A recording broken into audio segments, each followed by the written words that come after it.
Welcome to this online session. Today we are going to discuss reading skills. I'm Madhavi Lata, Assistant Professor of English at Nalla Narasimha Reddy Education Society's group of institutions and also a research scholar at Ismailia University. So today we are going to deal reading skills, and reading skills means basically we are going to we are going to know the strategy prediction, and also we are going to know more about inferencing. So this session throws light on reading skills, this reading strategies where the readers have to employ them. Okay, prediction and inferencing. But what do you mean by prediction? First of all, prediction, as everyone knows, prediction is nothing but predicting something.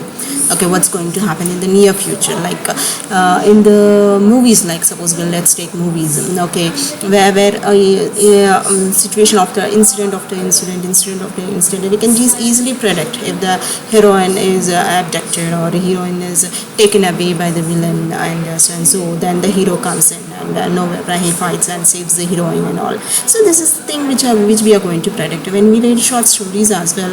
Instead of the event after what's going to take place, we are going to predict it. Okay, the same kind of skill you people need to employ while reading as well. See why what is the use of this prediction? So when you think that something is going to happen in the near future while you are reading, in the process of reading, then it saves your interest. You can sustain your interest instead of without any predicting or without any ideas, and you just merely monotonously read something. Then what's going to happen is you lose interest. As a result, you may become dull and you feel like sleeping and something. So prediction always keeps your interest alive.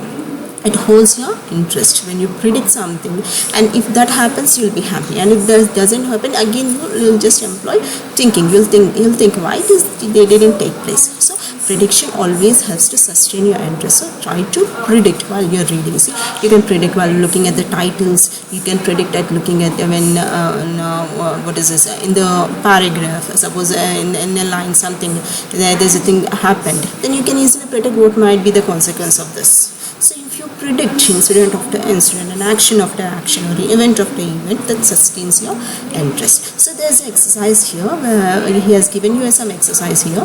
Okay, what is the exercise? He is saying that why is Facebook addictive? So when you look at the title here, why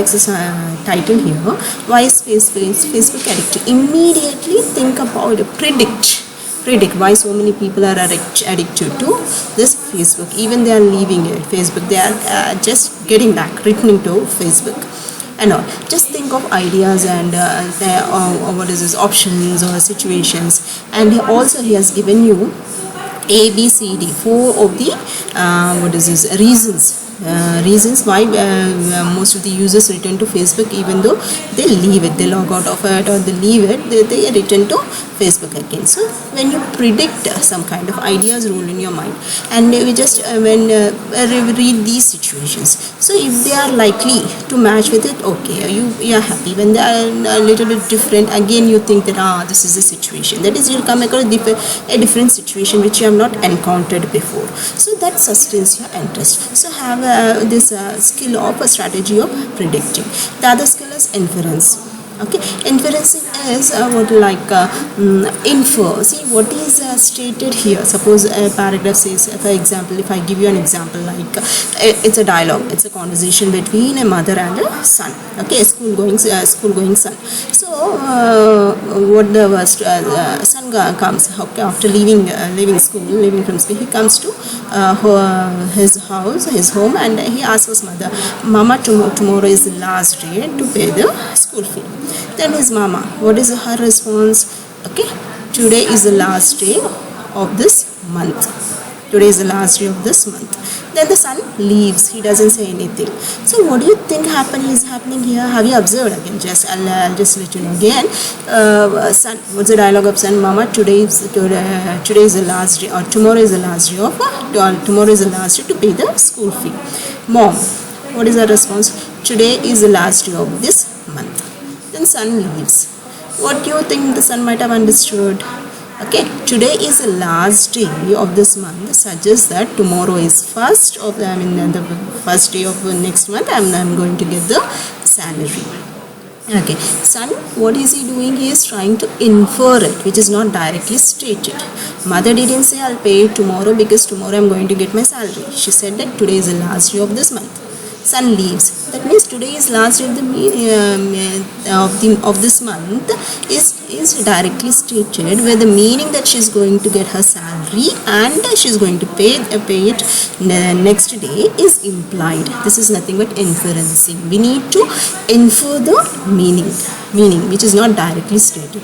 Like I'll give you an other example. Like when you find a picture of what is this water droplets with your hands in it, with your thumbs put together, and water droplets falling into your hands. What does it suggest? It suggests that we are saving water, save water. Similarly, there are many pictures like prevent child labor, and we find so many tweets. For example, he has given you a tweet here, a single tweet like arrested, and here there's another tweet like free. What does it mean, arrested? That someone got arrested and he tweeted before he getting arrested, and after a couple of days or a week, and he got free.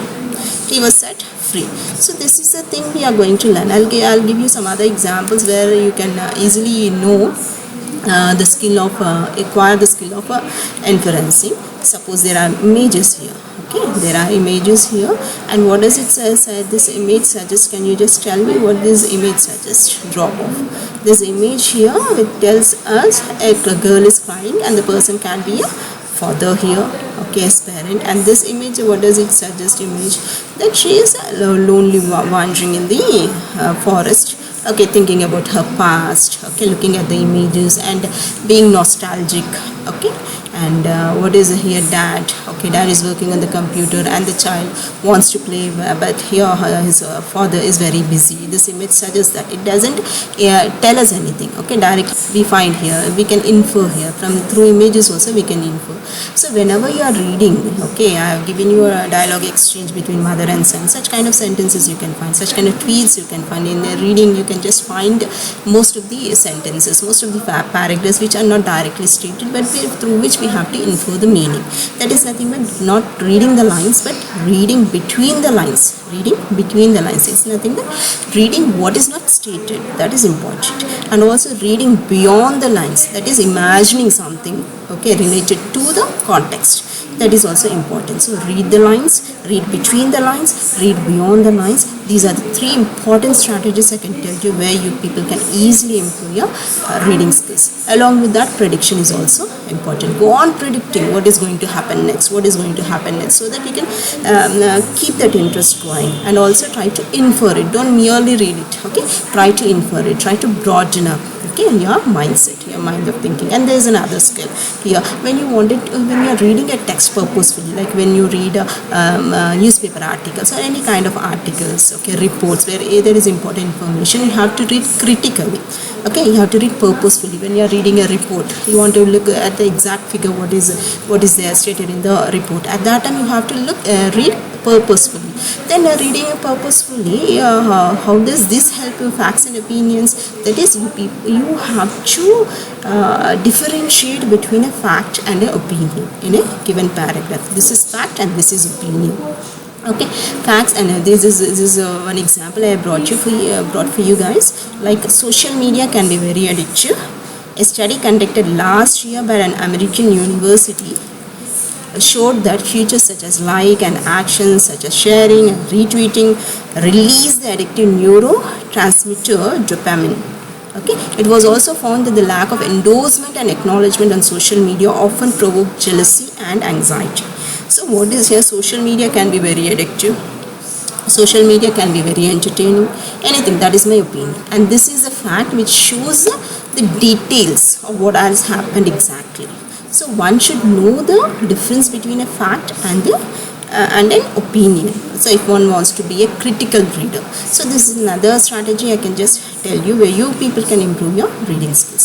So this session ends with giving you reading strategies like prediction, okay, where you people have to go on predicting it, and also tells you what inferencing is, where you have to infer, not which is not directly stated. So you have to get habituated to the skill of inferencing. And also it also tells you what a fact is. Know the difference between fact and opinion. Okay, this, if you employ this regularly during reading, you can become an efficient reader.